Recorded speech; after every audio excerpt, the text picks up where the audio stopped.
Debate live बड़ी बहस मध्य प्रदेश में आपका स्वागत है। मैं हूं आपके साथ कुलेश्वर पांडे। बस्तर में केंद्रीय गृह मंत्री अमित शाह की अध्यक्षता में मध्य क्षेत्रीय परिषद की 26वीं बैठक हुई, जिसमें मध्य प्रदेश, उत्तराखंड और छत्तीसगढ़ के मुख्यमंत्री शामिल हुए। मंच बड़ा था, मुद्दे भी बड़े थे और दावे भी उतने ही बड़े। आंतरिक सुरक्षा से लेकर सड़क कनेक्टिविटी, पोषण, शिक्षा, स्वास्थ्य और निवेश तक कई अहम विषयों पर मंथन हुआ। लेकिन बड़ा सवाल यही है कि वर्षों से हो रही इन बैठकों के बाद जमीन पर कितना बदलाव दिखा है। क्या मध्य प्रदेश अपने मूल मुद्दों पर तेजी से आगे बढ़ पाया है या फिर यह बैठक सिर्फ चर्चों तक सीमित रह जाती है? अब निगाह इस बात पर है कि मोहन सरकार इस मंच से क्या ठोस हासिल कर पाती है। उससे पहले देखिए हमारी एक खास रिपोर्ट, फिर करेंगे विस्तार से चर्चा। बस्तर में 26वीं मध्य क्षेत्रीय परिषद बैठक, अमित शाह की अध्यक्षता में बड़ा मंथन, 4 राज्यों के सीएम हुए शामिल, विकास और सुरक्षा पर केंद्रित चर्चा। मध्य क्षेत्रीय परिषद कोई सामान्य बैठक नहीं बल्कि केंद्र और राज्यों के बीच समन्वय का संवैधानिक मंच है। यहाँ सुरक्षा, विकास, बुनियादी ढांचा और सामाजिक योजनाओं पर साझा रणनीति बनती है। मध्य प्रदेश के लिए ये मंच इसलिए अहम है क्योंकि राज्य में आदिवासी विकास, स्वास्थ्य, पोषण, कृषि और कनेक्टिविटी जैसे बड़े मुद्दे लंबे समय से चुनौती बने हुए हैं। केंद्र की योजनाओं का लाभ और राज्यों के बीच समन्वय इसी मंच से तय होता है, जो नीतियों को दिशा देता है। डॉक्टर मोहन यादव सरकार खुद को परिणाम उन्मुख शासन के रूप में पेश कर रही है। उद्योग, धार्मिक, पर्यटन, कृषि और इंफ्रास्ट्रक्चर पर लगातार फोकस किया जा रहा है। सरकार का दावा है कि मध्य प्रदेश निवेश का नया केंद्र बन रहा है और विकास की रफ्तार तेज है। लेकिन इस बैठक के बाद उम्मीदें और बढ़ गई है कि केवल चर्चा नहीं बल्कि ठोस परिणाम सामने आए। जनता अब घोषणाओं से ज्यादा बदलाव चाहती है और यही इस मंच की असली परीक्षा है। माननीय गृह मंत्री जी के नेतृत्व में ये हमारे देश का सौभाग्य है। क्षेत्रीय राज्य परिषद के बलबूते पर हम अपने क्षेत्र के संवैधानिक दायित्वों का निर्वहन करते हुए माननीय गृह मंत्री के नेतृत्व में राज्यों के साथ मिलकर के 4 राज्यों का ये क्रम है, जिसमें बीते साल हम उत्तर प्रदेश में थे, आज बस्तर में है। बस्तर में मैं सच में पहली बार आया हूँ, लेकिन ऐसा लग रहा है कि बार बार आते रहो, इतना अच्छा लगा। सबसे बड़ा सवाल प्रदर्शन का है कि मध्य प्रदेश कितनी तेजी से आगे बढ़ रहा है। क्या कुपोषण और स्वास्थ्य समस्याओं में वास्तविक सुधार हुआ है? क्या आदिवासी क्षेत्रों में सुविधाएं मजबूत हुई है? सरकार का दावा है कि प्रदेश निवेश, इंफ्रास्ट्रक्चर, कृषि और धार्मिक पर्यटन में तेजी से आगे बढ़ रहा है। लेकिन विपक्ष का आरोप है कि जमीनी चुनौतियां अब भी बरकरार है। इसी कारण ये बहस तेज है कि विकास के दावे और वास्तविकता के बीच कितना अंतर है। देखिए, क्षेत्रीय परिषद की बैठक अगर पूरे देश के फेडरल स्ट्रक्चर को मजबूत करने के लिए आयोजित हो रही है, तो फिर इस बात का उन्हें ध्यान रखना चाहिए कि जो भी नीति निर्धारण हो, जो भी नीति बने, नियम बने, उसमें जो बीजेपी का शासन जिन राज्यों में नहीं है उनको दी जाने वाली सहायता और जिन राज्यों में बीजेपी की सरकार है उनको दी जाने वाली सहायता में इतना ज्यादा अंतर क्यों है? चाहे वो शिक्षा का क्षेत्र हो, चाहे वो सिंचाई का क्षेत्र हो, स्वास्थ्य का क्षेत्र हो, बहुत अंतर है दोनों राज्यों में। बस्तर में हुई मध्य क्षेत्रीय परिषद की बैठक ने एक बार फिर विकास, समन्वय और राजनीति पर बड़ा मंथन खड़ा कर दिया है। सवाल वही पुराना है, क्या ये बैठकें सिर्फ फाइलों तक सीमित रहती है या जमीन पर बदलाव भी लाती है? मध्य प्रदेश के लिए ये सिर्फ उपस्थिति नहीं बल्कि प्रदर्शन की परीक्षा है। अब देखना होगा कि परिणाम कितने ठोस निकलते हैं। Bureau report, TV 24।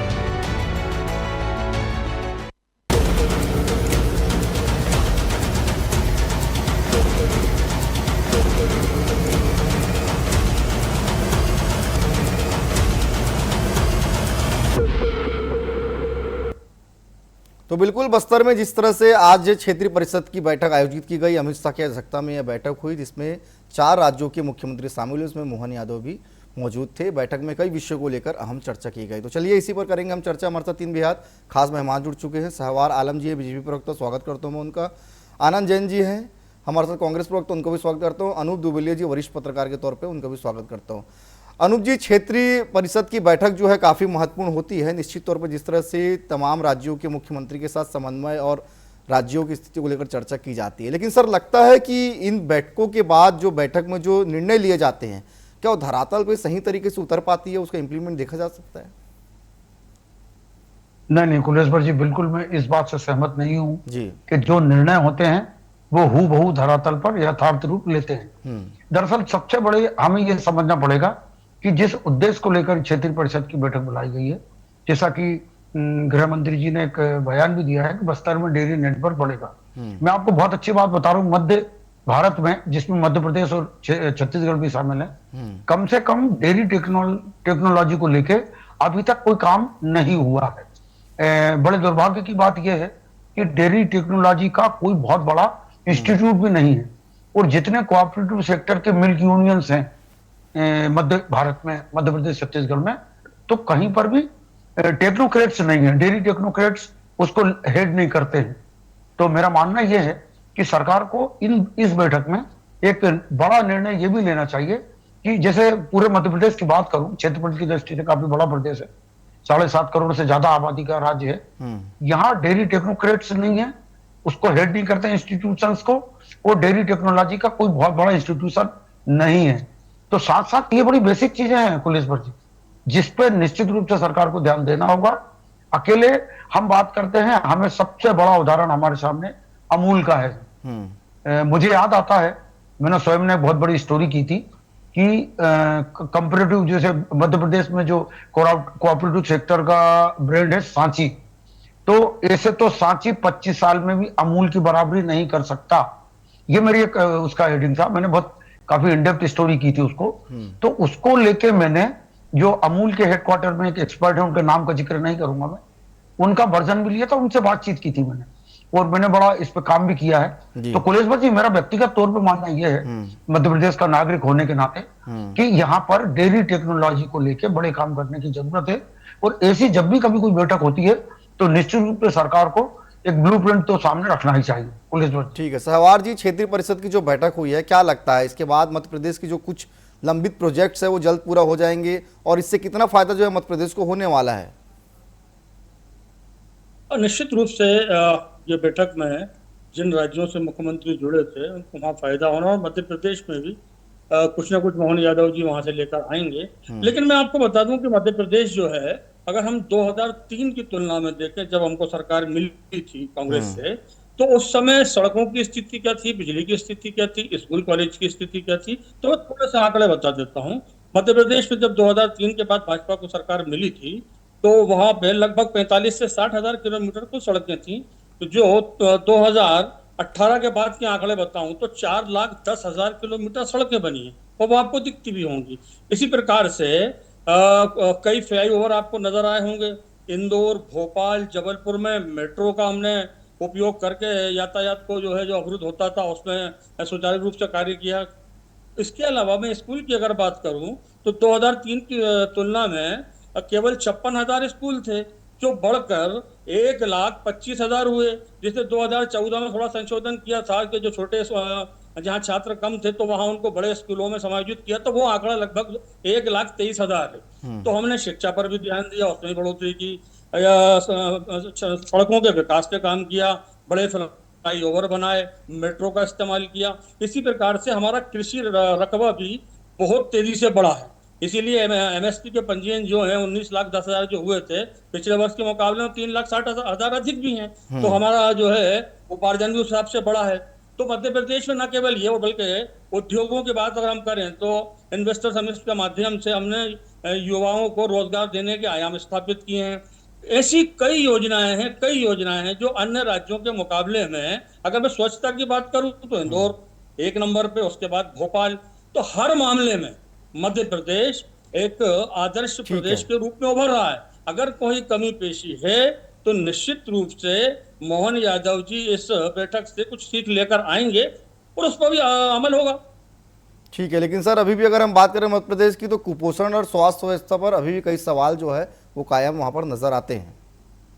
देखिए, पिछले बार की अगर मैं बात करूं तो कुपोषण में मध्य प्रदेश में सबसे ज्यादा कुपोषित कोई जिला था वो था श्योपुर, मुरैना जिले का।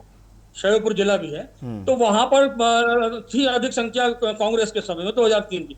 लेकिन जब हमने कुपोषण पे काम किया तो सबसे पहले ध्यान दिया बच्चे की जो पैदावार है, यानी क्या कहना चाहिए उसको, स्वस्थ माता। तो हमने कोख में ही बच्चे को पोषण दिया, जिससे कि बच्चे को पोषित ना हो। तो उसके लिए महिलाओं के लिए जो योजना चलाई गई थी, पोषण आहार योजना, उससे हमें ये लाभ हुआ कि बच्चे वजनी पैदा होने लगे और कुपोषण समाप्त हो गया। आज मध्य प्रदेश में कुपोषण की वो संख्या या वो शिकायत नहीं है, नाम मात्र वो किन्हीं जिलों में होगी, तो उस पर भी तेजी से स्वास्थ्य विभाग काम कर रहा है, तो वो समस्या भी समाप्त हो जाएगी। ठीक है, चलिए आनंदन जी, जो क्षेत्रीय परिषद की बैठक हुई है निश्चित तौर पर उसमें मध्य प्रदेश में भी उसको फायदा मिलने वाला है, क्या कहेंगे आप? नहीं, फायदा तो कहाँ, पिछले 25 साल में 4 बैठकें हुई तो मध्य प्रदेश को कहाँ फायदा मिला? ये अगर इंडस्ट्रियल डेवलपमेंट की बात करते हो तो एक इंडस्ट्री एरिया का नाम बता दे जो भारतीय जनता पार्टी ने डेवलप किया हो। बेरोजगारी की बात करें तो युवाओं के बेरोजगार में सिर्फ 22,000 लोगों को रोजगार दिया है, जबकि 7.5 करोड़ की जनता है। महिलाओं के उत्थान की बात करें तो उनके पास कोई आंकड़े नहीं है। रोड की बात करें तो मैक्सिमम रोडें जो हैं वो आपने बीओटी पे दे रखी है या टोल पे दे रखी है। रकबे बढ़ाने की बात करें तो किसानों की मेहनत से बढ़े, वो सब भारतीय जनता पार्टी का क्या योगदान है ना, उन्हें दवाई उपलब्ध है ना, खाद उपलब्ध है ना, बीज उपलब्ध है। तो इनका कौन सा अब क्या इन बैठकों से क्या उपलब्धता होगी? एक आंकड़े बता दिए, जितने आंकड़े की बात कर रहे हैं, ये 2003 की बात करते हैं कांग्रेस की। अरे भैया अभी 25 साल हो गए आपकी सरकार को, आप तो बताइए आपने क्या किया? आपके आंकड़े तो फर्जी हैं सब, जितने आंकड़े आप दे रहे हैं सब फर्जी है। कुपोषण में आपकी रिपोर्ट है कि कुपोषण में दूसरे या तीसरे नंबर पर मध्य प्रदेश है।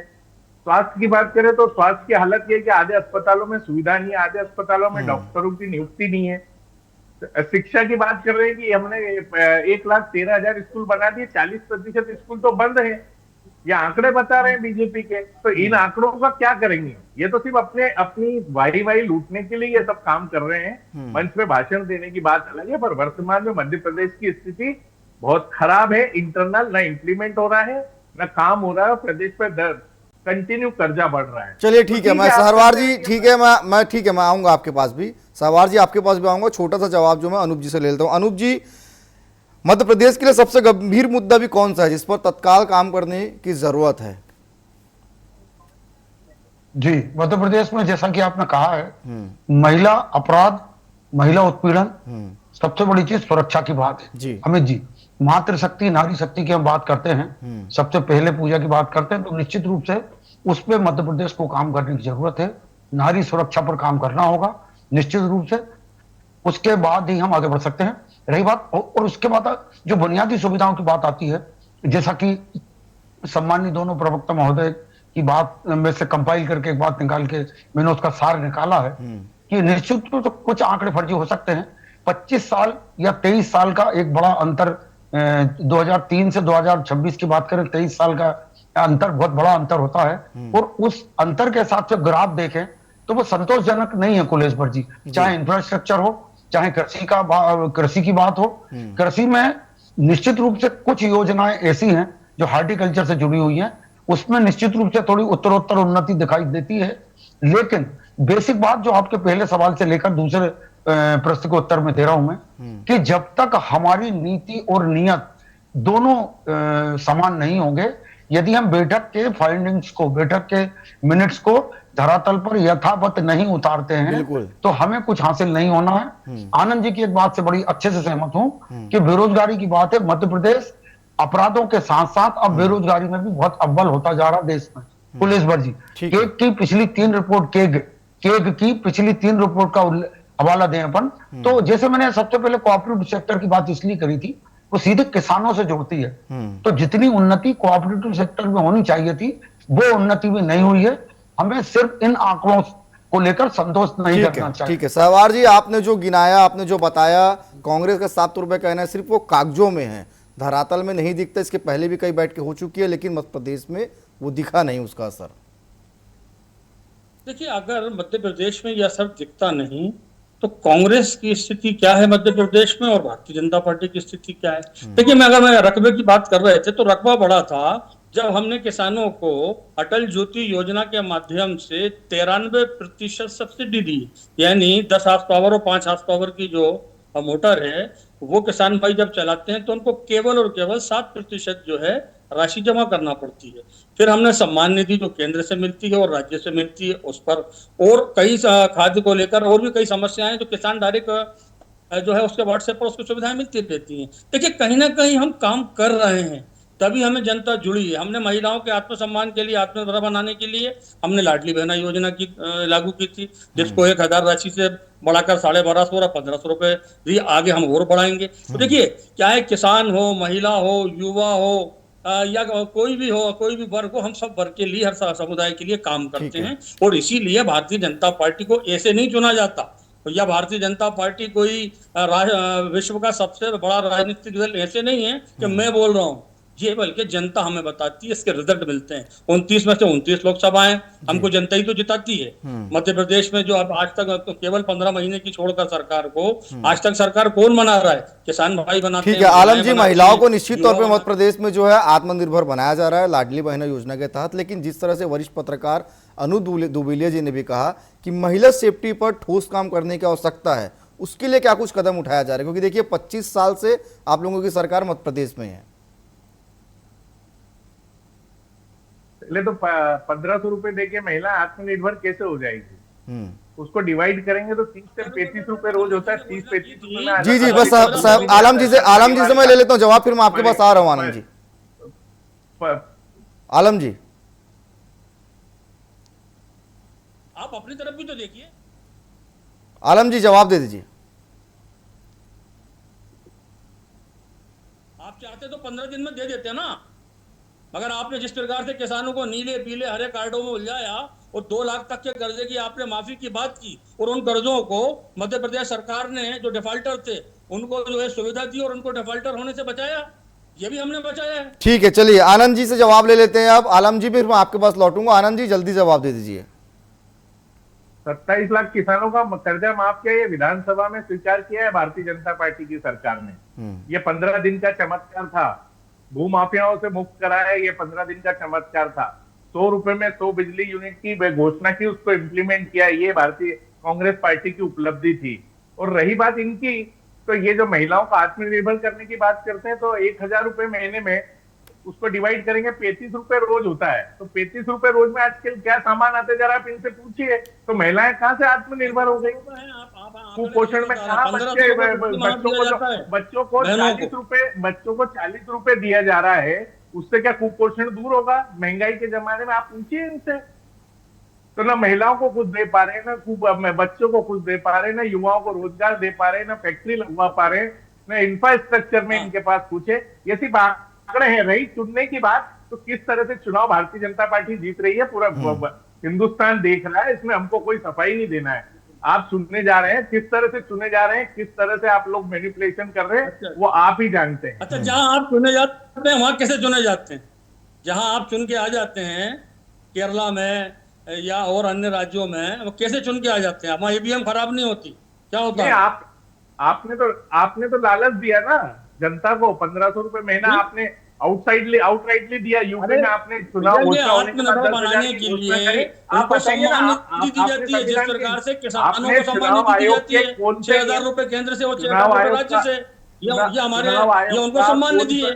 चुनाव आयोग का कौन सा आपने संविधान का पालन करा यूपी चुनाव में या मध्य प्रदेश चुनाव में, और उन पे इम्प्लीमेंट का किया? आपने तो 3000 का वादा किया था, 1500 पे सरकार पे आरोप लगा रहे थे, आपने 1200 पे अटका दिया। तो आप तो अपने वादों पे खरे नहीं उतर रहे सर। मेरा निवेदन ये है कि कांग्रेस भी जमीन पर काम करे, उसके रिजल्ट आएंगे। ठीक है, आप लोग केवल और कांग्रेस में जो जनता पार्टी का बुरा सोचते अपना बुरा करते जा रहे हैं। आप जमीन पे जाइए ना, आप किसान भाइयों के लिए, महिलाओं के लिए, युवाओं के लिए कुछ करके बताइए, उसका रिजल्ट निश्चित रूप से आएगा। परंतु आप 50 साल जो कांग्रेस ने बोया, भाजपा को कोसते रहते हैं बैठे बैठे, जो इंडस्ट्रियल एरिया बना है, जो चलिए ठीक है, आप दोनों को रोकूंगा मैं। अनूप जी से छोटा सवाल ले लेता हूं। अनूप जी, इस तरह के जो बैठकें होते हैं और उसमें जो एजेंडा तय किए जाते हैं, क्या वो समय सीमा के अंदर धरातल में उतर पाते हैं कि नहीं? नहीं, डेडलाइन जो निर्धारित होती है, जो आपने समय सीमा कहा, हम्म। तो जो डेडलाइन निर्धारित होती है, डेडलाइन पे तो कोई काम होते नहीं है पुलिस भर्ती। उसका कारण है कि प्रॉपर जब कोई योजना लाई जाती है, जिस प्रोजेक्ट को लॉन्च किया जाता है, उसके साथ साथ उसकी प्रॉपर मॉनिटरिंग यदि व्यवस्था होती हम्म।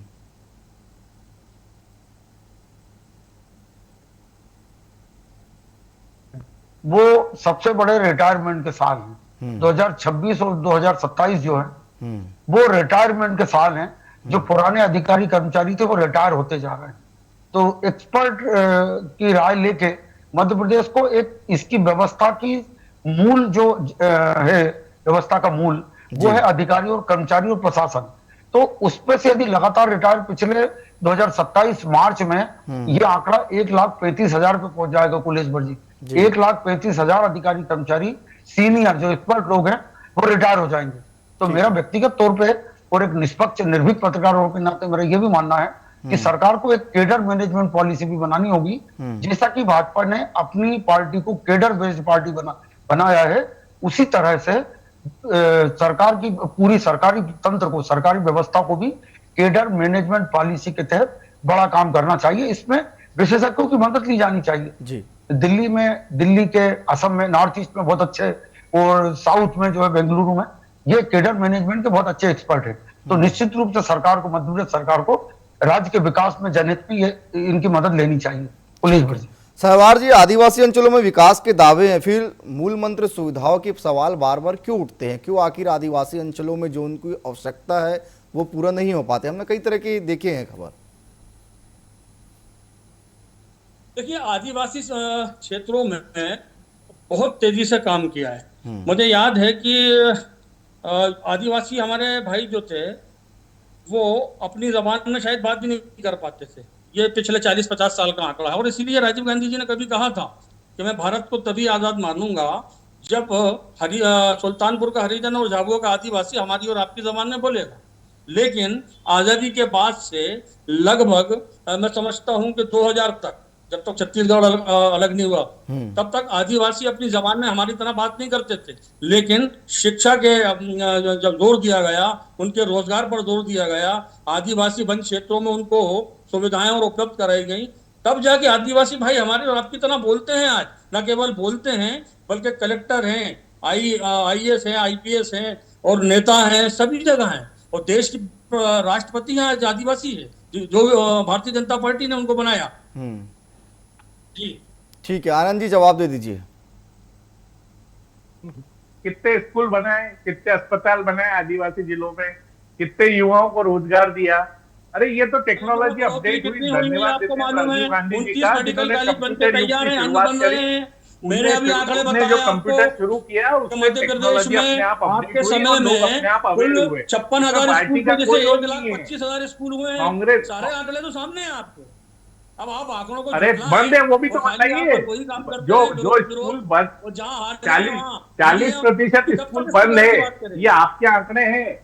आपके आंकड़े, सरकारी आंकड़े 40% स्कूल बंद पड़े हैं। आप जाके गूगल सर्च कीजिए। जितने अस्पतालों की आप बात कर रहे हैं, आप जाके देखिए ग्राउंड में आधे से ज्यादा डॉक्टरों की नियुक्ति नहीं है। कितना झूठ बोलेंगे आप? जानकारी उपलब्ध नहीं करते। चलिए एक एक करके सुनते हैं, कोई जानकारी नहीं। एक एक करके अपनी बात रखिए। आनंद जी को सुन लेते हैं हम। आनंद जी, अगर आदिवासी अंचल की ये बात करते हैं तो इन्होंने क्या किया, कितने स्कूल खोले, कितने, ये धन्यवाद देते हैं हम राजीव गांधी जी को, जिन्होंने टेक्नोलॉजी को अपडेट किया, कंप्यूटर लाया, उसके बाद जनता अपने आप अवेयर हुई है। ये टीवी, व्हाट्सएप, इंस्टाग्राम, आज इससे जनता हुई है। इन्होंने कोई शिक्षा का बुनियादी सुविधा उपलब्ध नहीं कराई है, ना उनको स्कॉलरशिप दी है, ना उनके लिए कोई एक्स्ट्रा स्कूल खोले है, ना कोई इंग्लिश स्पीकिंग की क्लासेस खोली है, कोई ट्रेनिंग सेंटर नहीं खोला है। जो खोले हैं उसमें भी 40-50% आंकड़े ये भारतीय जनता पार्टी के सरकारी आंकड़े, क्या 40-50% अस्पताल बने जो आप बुनियादी सुविधा नहीं दे पा रहे, ना शिक्षा की, ना स्वास्थ्य की, ना रोडों की। तो आप किस आदिवासी अंचल की बात कर रहे हैं कि आपने सुधारा? कितने मेडिकल कॉलेज थे आपके समय में? कितने स्कूल थे? सड़कों की हालत क्या थी? बिजली कितने समय में आती थी? वो आंकड़े के तो ये आपको मालूम है? ये पूरे प्रदेश को मालूम है।